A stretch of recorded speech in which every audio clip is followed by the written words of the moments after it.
தாவேக்கு எம்எல்ஏவிடம் குதிரைபேரம் நடத்தியதாக பதிவு செய்யப்பட்ட வழக்கின் ஒட்டுமொத்த விசாரணைக்கும் தடை விதித்து சென்னை உயர்நீதிமன்றம் உத்தரவு பிறப்பித்துள்ளது. இது குறித்த கூடுதல் விவரங்களுடன் செய்தியாளர் கிருஷ்ணா இணைப்பில் உள்ளார். கிருஷ்ணா, வணக்கம். இந்த வழக்கு குறித்த கூடுதல் விவரங்கள். வணக்கம். தாவேகா எம்எல்ஏவிடம் குதிரை பேரம் நடத்தியதாக திருவல்லிக்கேணி காவல் நிலையத்தில் பதிவு செய்யப்பட்ட வழக்கின் ஒட்டுமொத்த விசாரணைக்கும் தற்போது தடை விதித்து சென்னை உயர்நீதிமன்ற தலைமை நீதிபதி அமர்வு உத்தரவிட்டிருக்கிறது.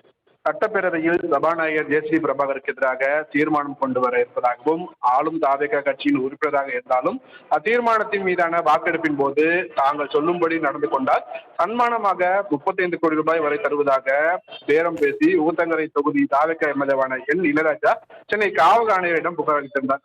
அதன் அடிப்படையில் திருவல்லிக்கேணி காவல் நிலையத்தில் பதிவு செய்யப்பட்ட வழக்கில் சென்னை அரும்பாக்கத்தைச் சேர்ந்த யூடியூபர் திருநாவுக்கரசு, திருச்சியைச் சேர்ந்த நரேஷ், சென்னை மேடவாக்கத்தைச் சேர்ந்த தியாகராஜன் உள்ளிட்ட 14 பேர் கைது செய்யப்பட்டார்கள்.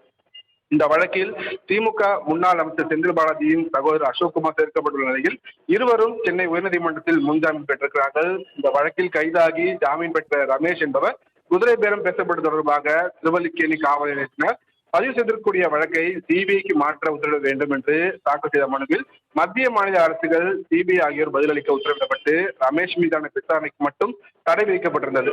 இந்த நிலையில் நேற்று ஜாமீன் பெற்ற சேதுராஜ், கார்த்திக் ஆகியோரும் இந்த வழக்கை சிபிஐ விசாரணைக்கு மாற்ற வேண்டும் என்றும் புதிதாக விசாரணை நடத்த சிபிஐக்கு உத்தரவிட வேண்டும் என்று கோரி சென்னை உயர்நீதிமன்றத்தில் வழக்குகள் தாக்கல் செய்திருக்கிறார்கள். இந்த வழக்குகளை விசாரித்த தலைமை நீதிபதி எஸ்.ஏ. தர்மாதிகாரி மற்றும் நீதிபதி ஜி. அருள்முருகன் அடங்கிய அமர்வு குற்றஞ்சாட்டப்பட்ட நபர்கள் ஒவ்வொருவராக சிபிஐ விசாரணைக்கு மாற்ற கோரி மனு தாக்கல் செய்திருப்பதை சுட்டிக்காட்டி குதிரை பேரம் தொடர்பாக திருவல்லிக்கேணி காவல் நிலையத்தில் பதிவு செய்யப்பட்ட வழக்கின் ஒட்டுமொத்த விசாரணைக்கும் தடை விதித்து உத்தரவிட்டிருக்கிறார்கள்.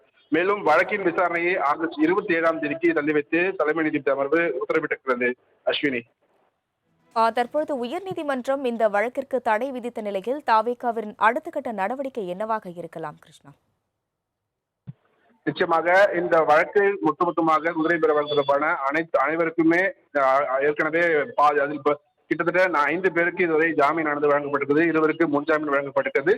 மீதம் இருப்பவர்களும் ஜாமீன் கோரி சென்னை உயர்நீதிமன்றத்தில் மனு தாக்கல் செய்யக்கூடிய நிலையில் வழக்கிலிருந்து விடுவிக்கப்பட்ட சிலர் ஏற்கனவே சென்னை உயர்நீதிமன்ற தலைமை நீதிபதி அமர்வில் திருவல்லிக்கேணி காவல் விசாரிப்பதில் தங்களுக்கு திருப்தி இல்லை என்றும், எனவே வேறு ஒரு விசாரணை அமைப்புக்கு மாற்ற வேண்டும், சிபிஐ அல்லது வேறு ஒரு விசாரணை அமைப்புக்கு மாற்ற வேண்டும் என்றால் இந்த மனு தாக்கல் செய்திருந்தார்கள். இந்த வழக்கை விசாரித்தபடி ஒருவருக்கு தற்போது ஸ்டே ஆனது வழங்கப்பட்டிருந்தது. இந்த நிலையில் நேற்று விடுதலையான இருவருமே தற்போது சிபிஐ விசாரணை கோரி தாக்கல் செய்த நிலையில் வழக்கில் ஒவ்வொருவராக இது போன்று வருவது வழக்கமாக உள்ளது என்பது இதற்கு மேலும் இது சிபிஐ விசாரணை கேட்டு அவர்கள் வர வாய்ப்புள்ள காரணத்தினால் ஒட்டுமொத்த விசாரணைக்கும் தடை விதிப்பதாக தலைமை நீதிபதி அமர்வு தெரிவித்திருக்கிறது.